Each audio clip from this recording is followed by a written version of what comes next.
Well, what's the benefit of being an out-of-towner as opposed to being in Wall Street? I worked in Wall Street for a couple of years, and I like.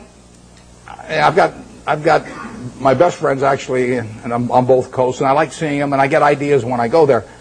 But the best way to think about investments is to be in a room with no one else and just think. And if that doesn't work, nothing else is going to work. And the disadvantage of being in any kind of a market-type environment in Wall Street would be the extreme is that you get overstimulated. You think you have to do something every day. I mean, the Canver family paid $2,000 for this company, and you don't have to do much else if you pick one of those. And the trick then is not to do anything else, even not to sell it in 1919, which the family did later on.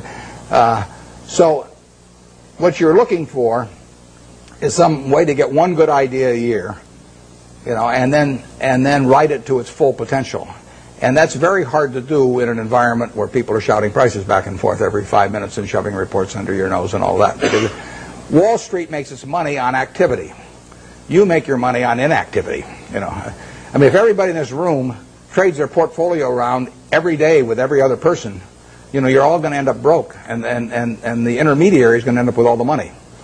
On the other hand, if you all own stock in a group of average businesses and just sit here for the next 50 years, you'll end up with a fair amount of money, and your broker will be broke. So his activity he's like a doctor who gets paid on how often he gets you to change pills. I mean, basically. If he gives you one pill and it cures you the rest of your life, he's got one sale, one transaction, and that's it.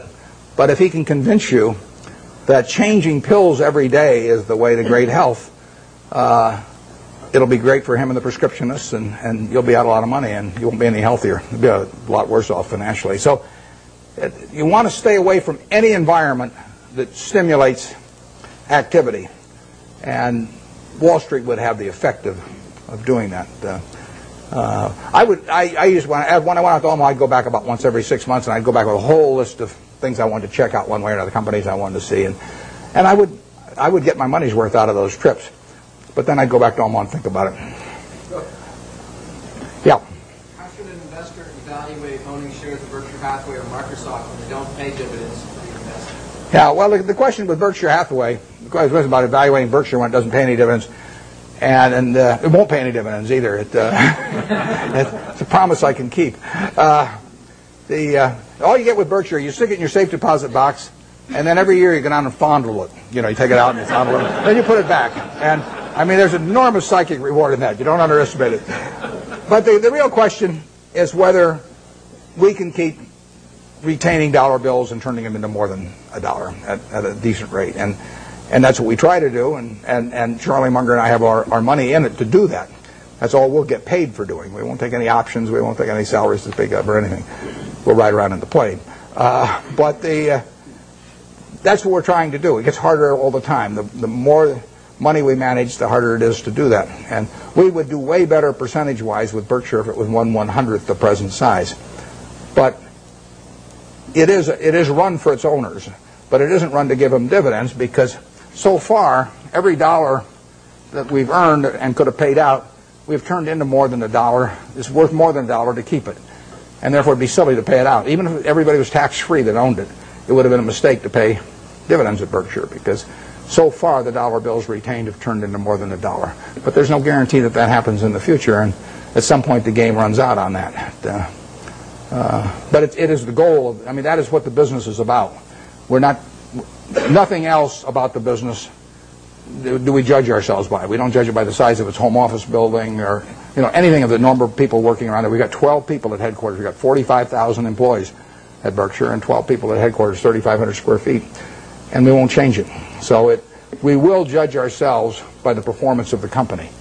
And that's the only way we'll get paid. But believe me, it's a lot harder than it used to be. Is there anything way in the back? Because I want to make sure I'm not missing people back there that haven't called me. Okay, then we'll go to the... Well, how about way over there on the aisle? Yeah. What makes you decide investments have reached its full potential? What makes me decide to invest what? One of your investments has reached its full potential. As you said earlier that you... I missed the last part of it.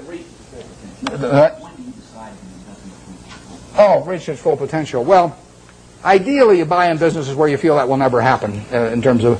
I mean, I don't buy Coke with the idea that it's going to be out of gas in 10 years, or 15 years. I mean, there could be something happen, but I would think the chances of that are almost nil. So what we really want to do is buy businesses that we would be happy to own forever. It's the same way I feel about people who buy Berkshire. I want people to buy Berkshire that plan to hold it forever. They may not for one reason or another, but I want them at the time they buy it to think they are buying a business that they're going to own forever. And I don't say that's the only way to buy things. It's just that that's the group I want to have join me because I don't want to have a changing group all the time. I measure Berkshire by how little activity there is in it. If I had a church and I was the preacher and half the congregation left every Sunday, I wouldn't say, oh, this is marvelous because I have all this liquidity among my members, There's terrific turnover, I would rather get a church where all the seats are filled, every Sunday by the same people. Well, that's the way we look at the businesses we buy. We want to buy something that we're really happy to own virtually forever, and we can't find a lot of those. And back when I started, I had way more ideas than money, so I was just constantly having to sell what I thought was the least attractive stock in order to buy something that I just discovered that looked even cheaper. But that's not our problem really now. And so we hope we're buying businesses that we're just as happy with 5 years from now as now. And if we ever found some huge acquisition, then we'd have to sell something maybe to make that acquisition. But that would be a very pleasant problem to have. We never buy something with a price target in mind. I mean, we never buy something at 30 saying if it goes to 40 we'll sell it, or 50 or 60 or 100. We just don't do it that way any more than when we buy a private business like See's Candy for $25 million, we don't say to ourselves, if we ever got an offer of $50 million for this business, we'd sell it. That's just not the way to look at a business. The way to look at a business is this going to keep producing more and more and more money over time? And if the answer to that is yes, you don't need to ask any more questions. Yeah, way back there. Just the same principles in mind. What was your motivation for taking a piece of Solomon and similarly long-term capital? And how did you come up with the valuation? Well, Solomon, like I said, I went into that because it was a 9% security in 1987, September 1987. The Dow was up 35% that year. We'd sold a lot of stuff, and I had a lot of money around. It looked to me like we were never going to get a chance to do anything. So I took an attractive security form in a business I would never buy the common stock of. And I went in because of that, and I think that's generally a mistake. It worked out okay finally on that, but it's not what I should have been doing. I either should have waited, in which case I could have bought more Coca-Cola a year later or thereabouts, or I should have even bought Coke at the prices it was selling at then, even though it was selling at a pretty good price at the time. So that was a mistake. On long-term capital, we have learned other businesses that are associated with securities over the years.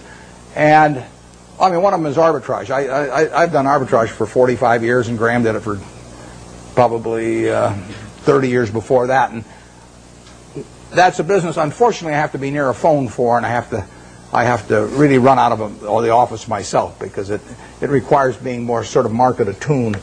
And I don't want to do that anymore. So unless a really big arbitrage situation came along that I understood, I won't be doing much of that. But I've probably been in 300 arbitrage situations at least in my life, maybe more.